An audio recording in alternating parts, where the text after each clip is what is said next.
Assalamualaikum warahmatullahi wabarakatuh. Perkenalkan, nama saya Angga Herminuswanto dari kelas malam Elektronika Manufaktur semester kedua dengan NIM 32221111011. Baik, di sini saya akan mempresentasikan implementasi drone di era modern.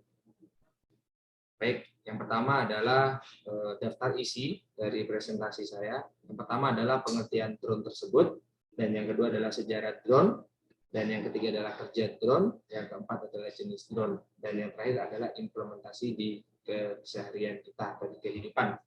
Baik, yang pertama adalah pengertian drone itu sendiri. Drone merupakan pesawat tanpa awak yang mampu terbang baik secara kontrol manual maupun otomatis. Drone dikendalikan secara otomatis melalui program komputer atau melalui kendali jarak jauh dari pilot yang terdapat di daratan atau di kendaraan lainnya. Drone mampu terbang dengan menggunakan hukum aerodinamika untuk mengangkat dirinya baik tanpa muatan atau maupun dengan membawa muatan. Pada awalnya drone sendiri dikembangkan untuk kebutuhan militer, ya, yakni untuk mengintai musuh dari jarak jauh. Namun dengan seiringnya perkembangan teknologi, drone kini muncul dengan berbagai variasi perangkat dan ukuran, sehingga saat ini penggunaan telah meluas ke berbagai bidang, seperti dalam bidang fotografi, pertanian, keamanan, pendidikan, riset, dan lain sebagainya. Selanjutnya yaitu sejarah drone. Penggunaan dan pengembangan teknologi drone muncul sejak awal abad ke-19 sebelum Perang Dunia Pertama. Pertama kali di tanggal 22 Agustus 1849, yakni pada pertempuran antara Austria melawan kota Venesia, Italia. Kemudian pada 8 November 1898, Nikola Tesla, penemu AS, mematenkan remote control atau pengendali jarak jauh. Temuannya, remote control ini menjadi dasar ilmu robotik kontemporer. Tesla membuat kapal balon yang bisa dikendalikan jarak jauh. Dari pertempuran tersebut, pada tahun 1916, sebuah konsep pesawat tanpa awak dibuat dan diberi nama Aerial Target. Namun sepanjang pembuatannya, ternyata alat tersebut tak kunjung diterbangkan. Lalu beberapa waktu kemudian debutlah pesawat tanpa awak bernama Hewitt Sperry Automatic Airplane yang telah selesai diproduksi.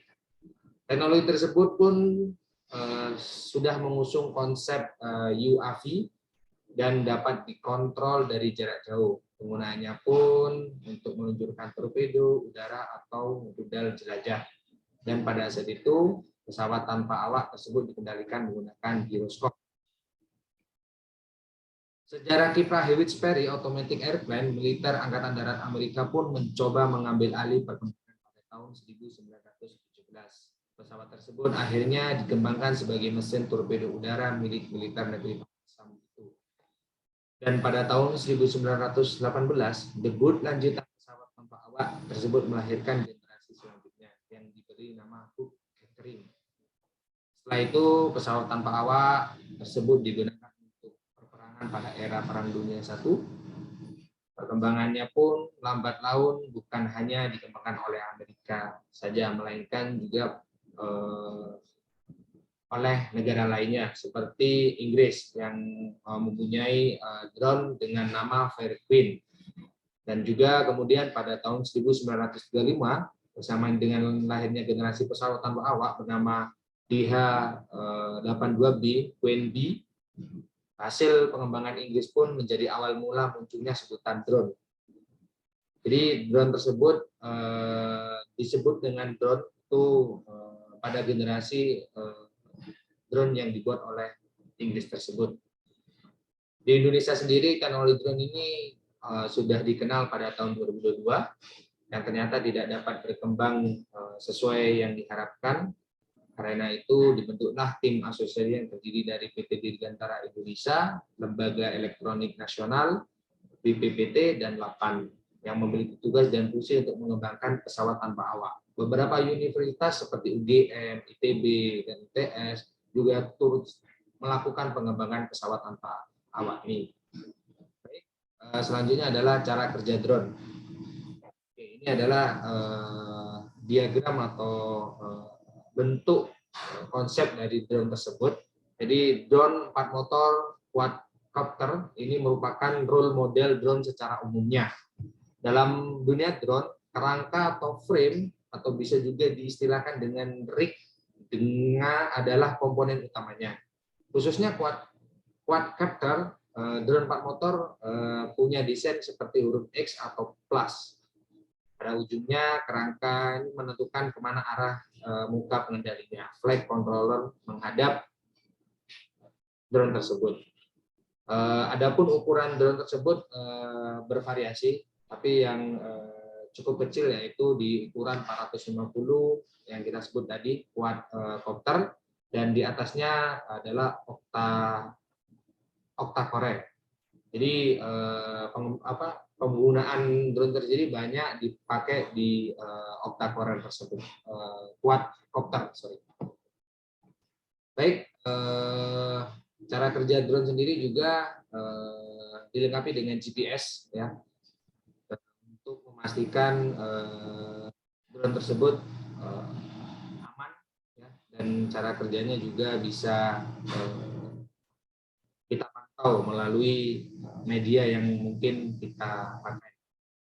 Jadi drone sudah di era sekarang sudah ada GPS-nya seperti itu. Baik, jenis drone sendiri itu yang saya presentasikan ada 5. Yang pertama adalah DJI Phantom Drone, di mana drone ini cukup populer dikarenakan sudah memiliki fitur GPS dan juga terintegrasi dengan fitur-fitur lainnya. Jadi ini yang cukup sering dipakai di kalangan kita dikarenakan drone mempunyai GPS yang cukup jangkauannya cukup luas, di mana drone tersebut bisa kembali otomatis ke remoternya atau ke remote controlnya. Yang kedua adalah parrot drone. Drone yang satu ini mempunyai bentuk yang sangat unik, dikenal dengan nama parrot. Salah satu yang menarik dari drone fotografi jenis ini adalah banyaknya media kontrol yang bisa digunakan sebagai remote untuk penerbangan drone. Ini. Yang ketiga yaitu Nine Eagle Galaxy Visitor 3. Ya, bentuk drone jenis drone tersebut, jenis drone ini yang ketiga yang bisa dapat dengan harga yang cukup terjangkau, di mana drone jenis ini yang paling cocok digunakan untuk para pemula karena sangat digunakan fitur yang cukup lengkap dan sangat cocok untuk dijadikan sebagai subjek dan mengenal mempelajari drone untuk fotografi. Yang keempat adalah Walkera QR.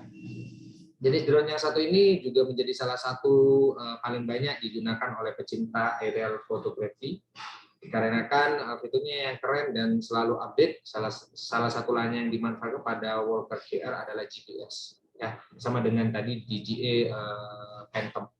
Baik, yang terakhir adalah RC quadcopter ya. Drone ini juga salah satu yang mudah digunakan dan bisa diperoleh dengan harga yang cukup terjangkau. Jadi di sini juga menjadi salah satu andalan untuk berlatih menggunakan drone karena fleksibilitasnya. Salah satunya banyak digunakan tidak dapat dengan harga yang murah dan tidak mudah patah untuk drone yang RC quadcopter tersebut. Baik, selanjutnya yaitu implementasi drone itu sendiri di kehidupan. Helicam atau drone ini dapat memotret atau merekam gambar dari ketinggian maksimal 11.000 kaki.